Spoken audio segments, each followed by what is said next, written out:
پڑھنے کے بڑا ہوا تو اس کو وہاں نزدیکی ایک اسکول کے اندر داخل کر دیا. اس وقت اسکولوں کی فیسیں نہیں ہوتی تھی تو اسکول کے اندر داخل کر دیا, اور وہ اس نے 5 کلاس تک پڑھا. گھر کا ماحول چونکہ بڑا پازیٹیو تھا تو اس لیے اسلم کے اندر بھی بڑی پازیٹیوٹی تھی اور نیگیٹیوٹی نہیں تھی, تو یہ اپنا سلسلہ چلتا رہا. جب 5 کلاس پڑھ لی تو وہ چونکہ گھریلو حالات ابھی اتنا اچھے نہیں تھے, پاکستان میں کاروبار ایسا کوئی خاص تھا نہیں, تو اس کو جو ہے وہ وہاں سے ہٹا لیا. اور اس کے والد کے چونکہ کپڑے کی دکان تھی تو وہاں بہت سارے لوگ آتے تھے جس میں درزی بھی ہوتے تھے, تو ایک درزی جن کے ساتھ جو اچھے تھے اور ان کے ساتھ دوستانہ مراسم تھے, ان کی دکان پہ چھوڑ دیا کہ بھائی اس کو جو ہے نا آپ دیکھو اور اس کو جو ہے نا اس کو کام سکھاؤ تاکہ یہ بعد میں اپنی دکان کر لے.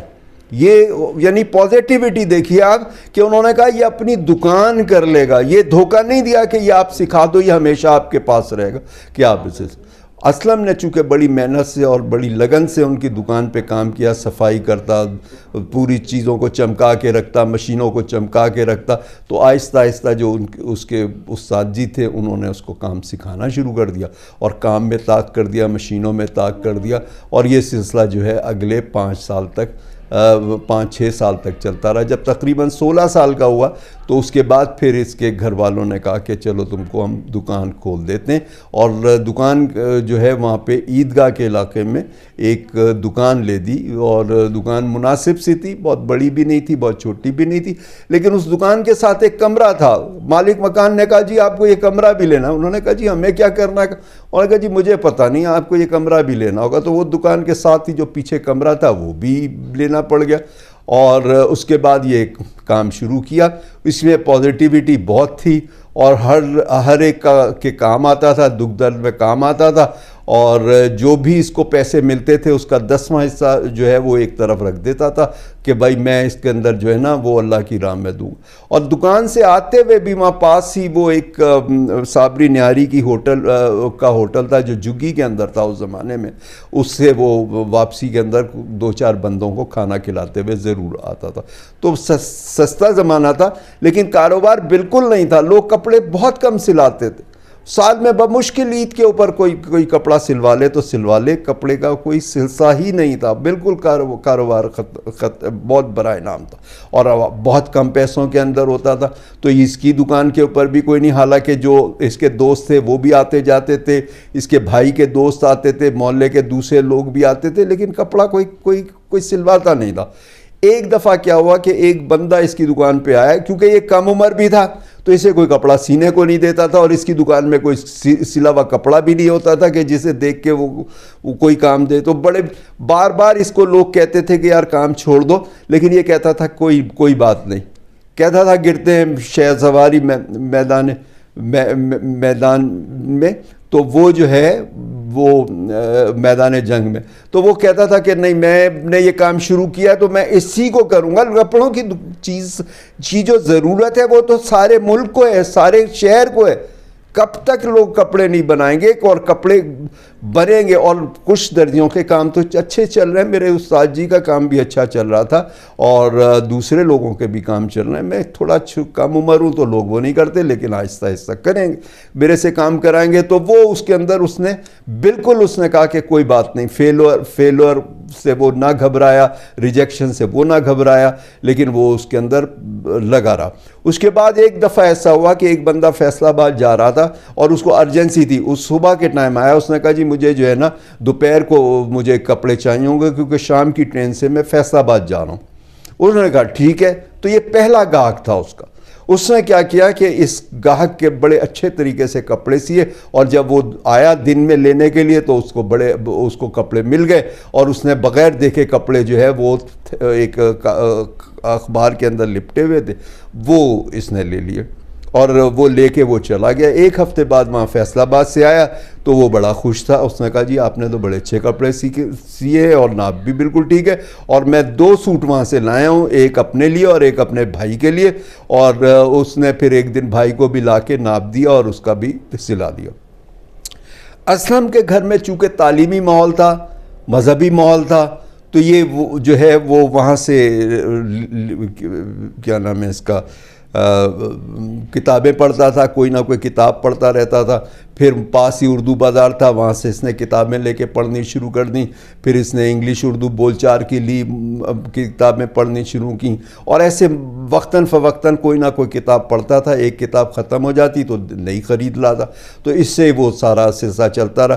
صبح اس کا روٹین یہ تھا کہ یہ چونکہ مدرسے میں بھی پاس ہی صابری مسجد ہوتی تھی، تو وہاں سے یہ اس نے قرآن شریف پڑھا تھا، اور گھر پہ قرآن شریف کا بھی عادی تھا. اور صبح جو ہے فجر نماز بھی تقریباً پابندی سے پڑھتا تھا.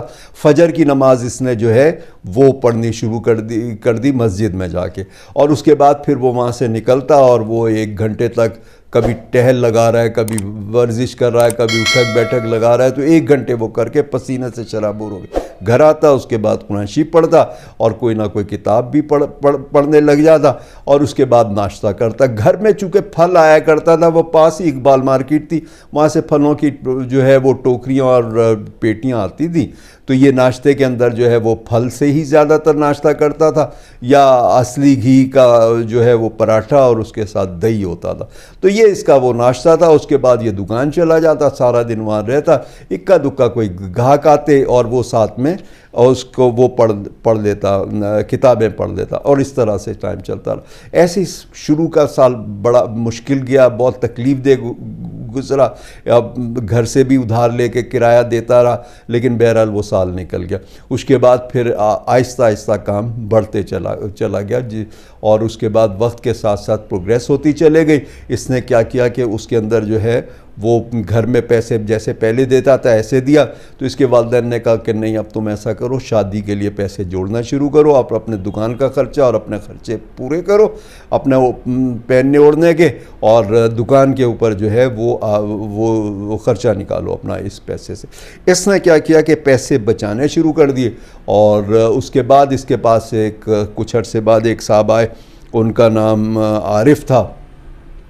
اور صاحب وہ کہیں اسٹاک ایکسچینج میں کام کرتے تھے کسی بروکر کے پاس. تو انہوں نے کہا کہ اس سے ایسی گپ شپ بھی ہوتی رہتی تھی، کیونکہ جو بھی آتا تھا یہ اس کو کوشش کرتے تھے کہ گنے کا رس ضرور پلاؤں، اور گپ شپ کرتے تھے. فرصت بھی تھی تو باتیں ہوتی رہتی تھیں گاہکوں سے. تو وہ ان سے کپڑے کبھی کبھی سلوا لیتے تھے سال 6 مہینے کے اندر. اور اس کے بعد پھر انہوں نے جو ہے اس سے ایک دن بات ہوئی تو اس کو کہا کہ نہیں، تم ایسا کرو کہ جو پیسے ہیں، انہوں نے مشورہ کیا کہ میرے پاس پیسے ہیں تو میں کیا کروں. اکثر لوگوں سے مشورہ، کوئی کہتا تھا پلاٹ لے لو، کوئی کہتا تھا کہیں مکان خرید لو، کوئی کہتا تھا سونا لے لو، کوئی کہتا تھا کہ کہیں اس کے اندر جو ہے گورنمنٹ کے جو بانڈز ہوتے ہیں اس میں لگا لو. تو یہ چونکہ مذہبی تھا تو یہ کہتا تھا نہیں، مجھے سودی کام نہیں کرنا اور مجھے کوئی ہولڈنگ نہیں کرنی. بعض لوگ کہتے تھے کوئی اجناس خرید کے رکھ لو، تو وہ کہتا تھا یہ بھی اچھی چیز نہیں ہے. تو انہوں نے مشورہ دیا عارف نے کہ بھئی ایسا کرو کہ تم جو ہے نا وہ کمپنیوں کے شیئرز لے لو. اس نے کمپنیوں کے اس کے کہنے پہ وہ جتنے پیسے بچائے تھے شادی کے لیے وہ اس نے جمع کرا دیے، شیئرز لے لیے اس کے، اور وہ سلسلہ چلنے لگا. کچھ عرصے کے بعد دکان والے نے کہا کہ بھائی میرے کو جو ہے نا یہاں سے میں دوسرے شہر جا رہا ہوں تو مجھے یہ دکان بیچنی ہے. تو اس نے کہا میں کیسے خرید سکتا ہوں اتنے پیسوں کی اور یہ وہ. اور اس کے بعد وہ نے کہا کہ میں اچھا ادھر ادھر سے کوشش کرتا ہوں ادھار پکڑنے کی. تو ادھار کی کوشش کی تو ادھار بھی نہیں مل رہا تھا کسی سے، کیونکہ حالات ابھی تک پاکستان کے اچھے نہیں ہوئے تھے، غربت تھی. اس کے بعد انہوں نے پھر عارف سے مشورہ کیا کہ عارف یہ اس طرح سے ہے تو یار میں کیا کروں. تو اس نے کہا تمہارے لیے کیا مسئلہ ہے، تمہارے پاس تو پیسے ہیں نا. اس نے کہا میں نے تو چند 100 کے اور پھر کچھ 1000 بھی تمہیں دیا کرتا تھا اس کے لیے، شیئرز کے لیے. اس نے کہا کہ بڑھ گئے پیسے، بڑھتے چلے جا رہے ہیں، اور تم کو جو ہے جو تمہارے اس میں ہے، تم چونکہ ایک اچھا کام کرتے ہو کہ جو تمہیں ڈیویڈنڈ ملتا ہے وہ بھی انویسٹ کر دیتے ہو اور کرتے رہتے ہو، تم آسانی سے خرید سکتے ہو. تو انہوں نے وہ دکان اور مکان، وہ جو کمرہ تھا وہ خرید لیا. اور اس کے بعد پھر یہ سلسلہ چلتا رہا. پازیٹیوٹی چونکہ گھر کی تھی تو کسی سے جھگڑا نہیں، کسی سے اختلاف نہیں، کسی گاہک سے کوئی ڈسپیوٹ نہیں. بعض دفعہ گاہک وہ کہتے تھے پیسے کم دینے تو وہ کہتے تھے کوئی بات نہیں کم دے دو. انہوں نے ایک کام یہ کیا ہوا تھا، دکان کے اوپر ایک ریٹ لسٹ لگا دی تھی ہر کام کی، کیونکہ وقت کے ساتھ ساتھ انہوں نے ہر قسم کی چیز سینی شروع کر دی تھی. پہلے جو ہے کرتا پاجامہ، پھر شلوار قمیض، پھر اس کے بعد پینٹ، پھر آہستہ آہستہ سوٹ، پھر کبھی کبھی لیڈیز کے آئٹمز. تو یہ اس طرح سے ان کے وہ کافی ساری چیزیں ہو گئی تھی، کیونکہ فرصت ہوتی تھی، ایک دو کاریگر رکھ لیے تھے اور اس کے بعد پھر پچھلے کمرے میں کچھ سامان رکھا ہوتا تھا جو وہ کمرہ تھا. اس کے بعد پھر انہوں نے جو ہے وہ ہر قسم کا کام کیا. ریٹ لسٹ لگی ہوتی تھی لیکن ریٹ پہ کوئی بحث نہیں کرتے تھے. بعض لوگ اتنے پیسے نہیں دے پاتے تھے تو وہ خاموشی سے لے لیتے تھے. اگر آدھے کوئی پیسے دیتا تھا، آدھے پونے، تو اس سے بھی لے لیتے تھے. تو اس کی وجہ سے گاہک ان کے بہت اچھے ہو گئے تھے، ان کے ذاتی دوست سے بن گئے تھے اور مختلف گاہکوں کا کام یہ کرتے رہتے تھے. اس کے بعد پھر جو ہے ان کا شادی کا سلسلہ ہوا تو ان کے گھر والوں نے لڑکی دیکھنی شروع کی. تو خیر وہ ان کی دادی کی کوئی سہیلی تھی حیدرآباد میں، ان کی بیٹی کے ساتھ جس کا نام نسرین تھا، اس کے ساتھ شادی کر دی. ایسے ہی اس کا بھی ماحول تھا، دینی ماحول، علمی ماحول، اور اچھے وہ لوگ تھے، تو یہ پازیٹیوٹی اور بہتر ہو گئی. اب ان لوگوں نے کیا کیا کہ ایک تو روزانہ تقریباً یہ اسلم وہاں سے واپسی آتے ہوئے دکان سے وہ روزانہ وہاں پہ صابری ہوٹل پہ لوگوں کو کھانا کھلانا، 5-10 کو روزانہ کھانا کھلا کے آنا اس سے. اور دوسرا یہ کہ ہر ہفتے ہی انہوں نے کچھ پھل وغیرہ وہاں لے کے جانے سول اسپتال بچوں کے وارڈ کے اندر، اور وہاں پر کچھ پھل بانٹنے، کچھ ٹافیاں بانٹ دینی، کچھ ایسی چیزیں بانٹنی. تو ان کو بڑی دعائیں ملتی تھیں. آخر ایسا ہوا کہ یہ سلسلہ چلتا رہا کچھ عرصے تک، اور ان کے یہاں کوئی اولاد نہیں ہوئی. تو ان کے پاس فرصت بھی تھی، پازیٹیوٹی بھی تھی. تو نسرین نے کیا کیا، محلے کی لڑکیوں کو پڑھانا شروع کر دیا، قرآن شریف پڑھانا شروع کر دیا، ساتھ ساتھ جو کتابیں تھیں وہ بھی پڑھانا شروع کر دیں. اور اسی دوران پھر پاکستان کے اندر ٹی وی آ گیا. ٹی وی جب آ گیا تو انہوں نے بچیوں نے کہا کہ کیونکہ غریب لوگوں کی بچیاں تھیں تو انہوں نے کہا جی ہمارے لیے ٹی وی جو ہے اگر آپ خرید دیں، تو انہوں نے ٹی وی خرید کے دے دیا.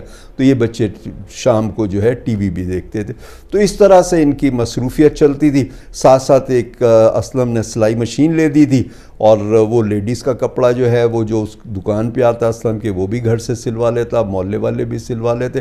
تو ایسے وقت کے ساتھ ساتھ مصروفیت اور کام کاج بڑھتا چلا گیا. تو کافی سالوں تک پھر نسرین نے اسلم کو کہا کہ بھئی آپ دوسری شادی کر لو، اولاد نہیں ہے. انہوں نے کہا کوئی بات نہیں. لوگ بھی کہتے تھے لیکن انہوں نے اس بات کو مانا نہیں. اور اس کے بعد ایسا ہوا کہ ان کے یہاں ایک ٹوین بچے ہوئے، 2 بچے جڑواں بچے ہوئے. اور اس کے بعد ایک کا نام انہوں نے زاہد رکھ دیا اور ایک کا نام حامد رکھ دیا.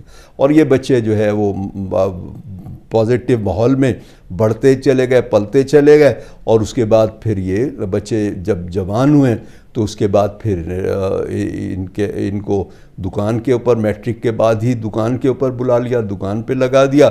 اور پھر ساتھ میں پھر ان کو جب یہ لوگ کاروبار میں سمجھ گئے تو ایک دکان گلشن اقبال میں کھول دی کہ بھئی ٹھیک ہے تم معاف کرو. تو یہ لوگ بھی باپ کی طرح سے محنتی تھے، اور خاندان کے اندر جو پازیٹیوٹی تھی اس کے اندر تھے. کسی سے نیگیٹو بات نہیں کر سکتے. کہیں طنز تانا، شوخیاں، شرارتیں، برا بھلا کہنا، کسی کی ٹانگیں کھینچنا، کچھ بھی نہیں تھا ان بھائیوں کے اندر. جو ماحول تھا دادی کے زمانے سے پردادا کے زمانے سے جو ان کا ماحول تھا، اسی حساب سے یہ لوگ رج بس گئے.